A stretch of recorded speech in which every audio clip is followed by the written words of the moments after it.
Hello students, welcome to another video from last marker. আজকের ভিডিওতে আমরা উচ্চ মাধ্যমিক 2024 সালের রাষ্ট্রবিজ্ঞান সাবজেক্টের এমসিকিউ এবং এসিকিউ প্রশ্নোত্তরের সাজেশন নিয়ে আলোচনা করব। মূলত আমরা দেখে নেব 9th চ্যাপ্টার অর্থাৎ নবম অধ্যায় বা ভারতের বিচার বিভাগ। এই চ্যাপ্টার থেকে এক্সাম পয়েন্ট অফ ভিউ থেকে তোমাদের কি কি এমসিকিউ এবং এসিকিউ প্রশ্নোত্তর গুরুত্বপূর্ণ সেগুলো আমি বিস্তারিত আলোচনা করব। সুতরাং ভিডিওটি খুবই গুরুত্বপূর্ণ হতে চলেছে, তাই সকলের কাছে একটাই অনুরোধ, ভিডিওটি প্রথম থেকে শেষ পর্যন্ত একদম বিনা স্কিপ করে পুরোটা দেখতে থাকো। আর যারা আমাদের চ্যানেলে নতুন আছো তারা অবশ্যই আমাদের চ্যানেলটিকে সাবস্ক্রাইব করে দাও এবং পাশে থাকা বেল আইকনটা প্রেস করে অল নোটিফিকেশন অন করে দাও। তাই আর দেরি না করে চলো শুরু করা যায়। সো কোশ্চেন অ্যান্সার ডিসকাস করার আগে একটা গুরুত্বপূর্ণ কথা তোমাদের বলে রাখি।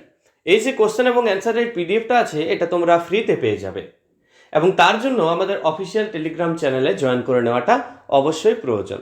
আর ভিডিও রিলেটেড কোনো রকম আপডেট পেতে হলে আমাদের অফিসিয়াল ইনস্টাগ্রাম এবং ফেসবুক দুটো পেজ আছে, সেই দুটো পেজ তোমরা অবশ্যই ফলো করো। আমি ইনস্টাগ্রাম, ফেসবুক এবং টেলিগ্রাম তিনটের লিঙ্ক ভিডিও ডেসক্রিপশন বক্সে অলরেডি দিয়ে দিয়েছি। এছাড়াও তোমরা আমাদের ইউটিউব চ্যানেলের অ্যাবাউট সেকশনে গিয়েও লিঙ্কগুলো পেয়ে যাবে। সুতরাং সেই লিঙ্কে ক্লিক করে খুব সহজেই আমাদের সাথে জয়েন করে নাও এবং ফ্রি অফ কস্টে পিডিএফটা কালেক্ট করে নাও। সো এখন চলো দেখে নিই এমসিকিউ নাম্বার 1। ভারতের সুপ্রিম কোর্ট পৃথিবীর যে কোনো সুপ্রিম কোর্টের অপেক্ষা শক্তিশালী, এ কথা কে বলেছেন? না, এটা হচ্ছে দেখো PN ভগবতী বলেছেন, অপশন বিতে আছে। নেক্সট রয়েছে সুপ্রিম কোর্টের বিচারপতি হলে ন্যূনতম বয়স হতে হবে, এটা দেখো 35 ইয়ার্স, অপশন বিতে আছে। তারপরে রয়েছে দেখো 3 নম্বর কোশ্চেন, কলকাতা হাইকোর্টের এলাকা রয়েছে দেখো আন্দামান নিকোবর দ্বীপপুঞ্জ পর্যন্ত। সো অপশন ডি হয়ে যাবে সঠিক উত্তর। নেক্সট কোশ্চেন, সুপ্রিম কোর্টের কাছে আছে দেখে নাও মূল এলাকা, আপিল এলাকা এবং পরামর্শদান এলাকা, অপশন ডি হয়ে যাবে সঠিক উত্তর। 5 নম্বর কোশ্চেনটা দেখে নেব, সুপ্রিম কোর্টের কার্যক্ষেত্রকে মূলত কয়টি ভাগে ভাগ করা যায়? এটা হচ্ছে দেখো 4 ভাগে ভাগ করা যায়, অপশন সি হয়ে যাবে সঠিক উত্তর। নেক্সট কোশ্চেন, সুপ্রিম কোর্টের বিচারপতিদের পদচ্যুত করেন রাষ্ট্রপতি, অপশন বিতে আছে। কোশ্চেন নাম্বার 7, ভারতের অভিলেখ আদালত হচ্ছে supreme court, option A will be the correct answer. Next আছে ভারতের বিচার ব্যবস্থার শীর্ষে রয়েছে সুপ্রিম কোর্ট, অপশন এতে আছে। 9 নম্বর কোশ্চেন দেখে নাও, ভারতের বিচার ব্যবস্থার প্রকৃতি হচ্ছে, এটা দেখো অখণ্ড, অপশন বি হয়ে যাবে সঠিক উত্তর। এর পরের কোশ্চেন চলে যাব 10 নম্বরে, হাইকোর্টের বিচারপতিকে নিয়োগ করেন, এটা হচ্ছে দেখো রাষ্ট্রপতি, অপশন এ হয়ে যাবে সঠিক উত্তর। এরপরে চলে যাব নেক্সট স্লাইডে, অর্থাৎ 11 নম্বর কোশ্চেনটা দেখে নাও, ভারতের বর্তমানে হাইকোর্টের সংখ্যা হচ্ছে 25টি, অপশন ডিতে আছে। 12 নম্বর কোশ্চেন, সুপ্রিম কোর্টের আপিল এলাকার সংখ্যা হচ্ছে দেখো 4টি আপিল এলাকা আছে, অপশন বি হয়ে যাবে সঠিক উত্তর।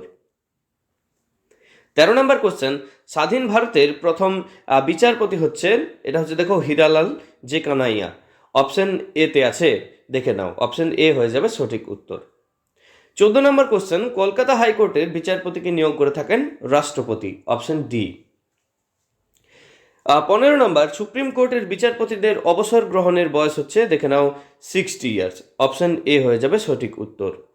নেক্সট রয়েছে জেলার সর্বোচ্চ আদালত হচ্ছে দেখো জেলা জজের আদালত, অপশন সি হয়ে যাবে সঠিক উত্তর। সো এরপরে আমরা চলে যাব অতি সংক্ষিপ্ত প্রশ্নোত্তর পর্বে।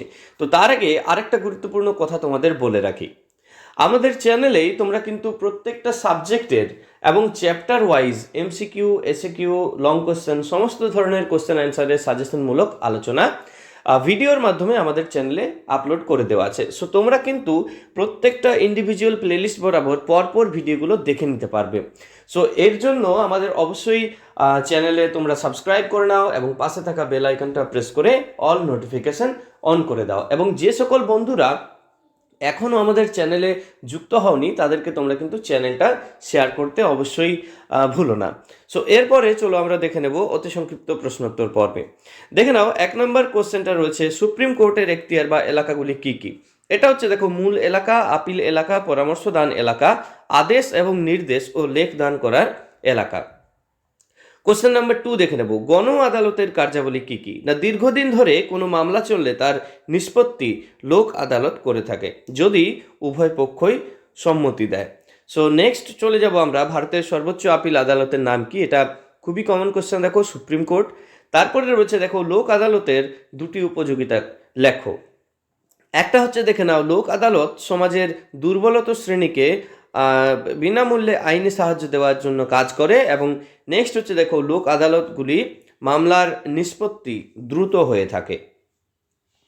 5 নম্বরে রয়েছে দেখো, ভারতের সর্বোচ্চ ফৌজদারি আদালতের নাম কি? এটা হচ্ছে সুপ্রিম কোর্ট। পরের স্লাইডে চলে যাব, দেখে নাও কোশ্চেন নাম্বার 6, মৌলিক অধিকার বলবৎ করার জন্য দুটি লেখ এর নাম উল্লেখ করো, অথবা ভারতের সুপ্রিম কোর্টের দুটি লেখ উল্লেখ করো। একটা হচ্ছে দেখে নাও, এটা হচ্ছে অধিকার পৃচ্ছা এবং আরেকটা হচ্ছে দেখো পরমাদেশ, মনে রাখবে। এরপরে আমরা চলে যাব দেখো কোশ্চেন নাম্বার 7, সুপ্রিম কোর্টের প্রধান বিচারপতি কিভাবে নিযুক্ত হন? দেখে নাও, সুপ্রিম কোর্টের প্রধান বিচারপতিকে নিয়োগ করেন রাষ্ট্রপতি। অবশ্য নিয়োগের আগে রাষ্ট্রপতি প্রয়োজন মতো সুপ্রিম কোর্ট এবং হাইকোর্টের বিচারপতিদের সঙ্গে পরামর্শ করতে পারেন। কোশ্চেন নাম্বার 8 আমরা দেখে নেব, বিচার বিভাগীয় স্বাতন্ত্র্য বলতে কি বোঝো? দেখে নাও, বিচারপতিদের স্বাধীনতা এবং নিরপেক্ষতা বজায় রাখার জন্য বিচার বিভাগের স্বাতন্ত্র্য জরুরি। এবং বিচার বিভাগীয় স্বাতন্ত্র্য বলতে বোঝায় বিচার বিভাগকে আইন বিভাগ এবং শাসন বিভাগের প্রভাব থেকে মুক্ত রাখা। কোশ্চেন নাম্বার 9 দেখে নেব, রাষ্ট্রপতি কি কারণে হাইকোর্টের কোনো বিচারপতিকে পদচ্যুত করতে পারেন? সো দেখে নাও অ্যান্সারটা, রাষ্ট্রপতি প্রমাণিত অসদাচরণ বা অক্ষমতার অভিযোগে হাইকোর্টের কোনো বিচারপতিকে পদচ্যুত করতে পারেন। এরপরে দেখে নেব কোশ্চেন নাম্বার 10, সুপ্রিম কোর্টের বিচারকদের কে নিয়োগ করে থাকেন? এটিও হচ্ছে দেখো রাষ্ট্রপতি। 11 নম্বর কোশ্চেন দেখে নাও, বিচার বিভাগীয় সক্রিয়তা বলতে কি বোঝায়? অ্যান্সারটা দেখে নাও, বিচার বিভাগীয় সক্রিয়তা হলো আদালতের সেই ভূমিকা যা আইন বিভাগ ও শাসন বিভাগের কর্মক্ষেত্রের ওপর বিচার বিভাগের প্রাধান্য বিস্তারকে সূচিত করে। এরপরে কোশ্চেন নাম্বার 12 আমরা দেখে নেব, রাষ্ট্রপতি কখন সুপ্রিম কোর্টের পরামর্শ গ্রহণ করেন? সো দেখে নাও, রাষ্ট্রপতি যদি মনে করেন আইন বা তথ্য সংক্রান্ত বিষয়ে কোনো সার্বজনীন গুরুত্বপূর্ণ প্রশ্ন উঠতে শুরু করেছে বা উঠতে পারে, তাহলে তিনি সেই বিষয়ে সুপ্রিম কোর্টের পরামর্শ চাইতে পারেন। এরপরে আমরা চলে যাব কোশ্চেন নাম্বার 13, সুপ্রিম কোর্টের বিচারপতিদের কিভাবে অপসারণ করা যায়? সো দেখে নাও, সুপ্রিম কোর্টের বিচারপতিদের অপসারণ করার ক্ষেত্রে ইমপিচমেন্ট পদ্ধতির সাহায্য নেওয়া হয় এবং এই পদ্ধতি অনুযায়ী রাষ্ট্রপতি কোনো বিচারপতিকে প্রমাণিত অসদাচরণ বা অসামর্থ্যের অভিযোগের ভিত্তিতে অপসারণ করতে পারেন। 14 নম্বর কোশ্চেনটা দেখে নেব, আইনের যথাবিহিত পদ্ধতি বা ডিউ প্রসেস অফ ল বলতে কি বোঝায়? সো দেখে নাও, আইনের যথাবিহিত পদ্ধতির বিষয়টি বিচার বিভাগীয় সমীক্ষার প্রকৃতি বিশ্লেষণের একটি উল্লেখযোগ্য দিক এবং মার্কিন সুপ্রিম কোর্টে এই পদ্ধতি অনুসৃত হয়। উক্ত পদ্ধতি অনুযায়ী সুপ্রিম কোর্ট আইনটি যথাযথ সাংবিধানিক পদ্ধতি অনুসরণ করে প্রণীত হয়েছে কিনা তা খতিয়ে দেখে এবং তা স্বাভাবিক ন্যায়নীতি লঙ্ঘন করছে কিনা তাও বিচার করে। সো উল্লেখ্য যে ভারতের সুপ্রিম কোর্টের এই ক্ষমতা নেই। এরপরে দেখে নেব কোশ্চেন নাম্বার 15, আইন নির্দিষ্ট পদ্ধতি বলতে কি বোঝায়? না আইন নির্দিষ্ট পদ্ধতি বলতে উপযুক্ত আইনসভা কর্তৃক বিধিসম্মতভাবে প্রণীত আইনের মাধ্যমে নির্ধারিত পদ্ধতিকে বোঝানো হয়। এখানে আইন বলতে পার্লামেন্ট এবং রাজ্য আইনসভা প্রণীত আইনের কথা বলা হয়েছে।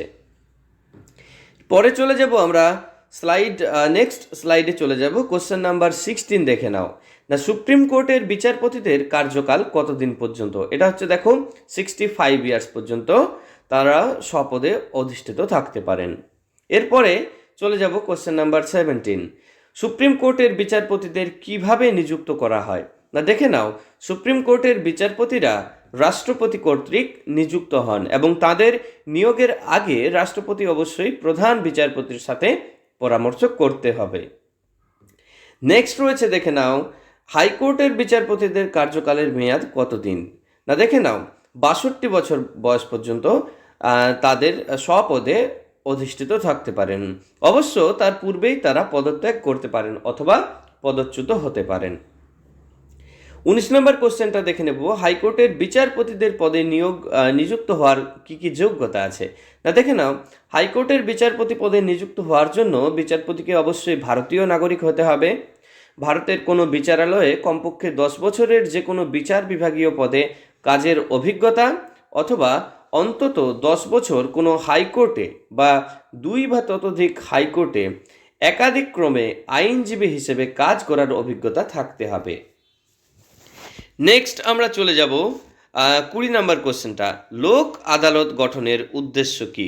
না দেখে নাও, সাধারণ মানুষের জন্য স্বল্প ব্যয়ে, সহজ উপায়ে এবং দ্রুত বিরোধ নিষ্পত্তির ব্যবস্থা করাই হচ্ছে লোক আদালত গঠনের উদ্দেশ্য। সো এই গেল তোমাদের কিন্তু এমসিকিউ এবং এসকিউ প্রশ্নোত্তর। খুবই গুরুত্বপূর্ণ এবং ইম্পর্টেন্ট যে ভাইটাল কোশ্চেনগুলো আছে সেগুলো কোশ্চেনগুলো নিয়েই আমি কিন্তু এই পিডিএফটা বানিয়েছি, এবং এই ভিডিওটা করার একটাই উদ্দেশ্য হচ্ছে যে তোমরা কিন্তু এই কোশ্চেন অ্যান্সারগুলো ভালোভাবে প্রিপেয়ার করো এবং সেখান থেকে তোমরা কিন্তু পরীক্ষাতে অবশ্যই কমন পেয়ে যাবে। এবং বললামই, আমাদের এই যে পিডিএফটা আছে এটা তোমরা ফ্রিতে পেয়ে যাবে একদম উইদাউট এনি কস্ট। তো তার জন্য অবশ্যই আমাদের টেলিগ্রাম চ্যানেলে তোমরা জয়েন করে নাও। আর ভিডিওটা আজকে এই পর্যন্তই রাখছি। যদি ভালো লেগে থাকে তাহলে অবশ্যই একটি লাইক করে দাও এবং বন্ধুদের সাথে শেয়ার করতে ভুলো না। দেখা হচ্ছে পরের আরেকটি ভিডিওতে। ধন্যবাদ।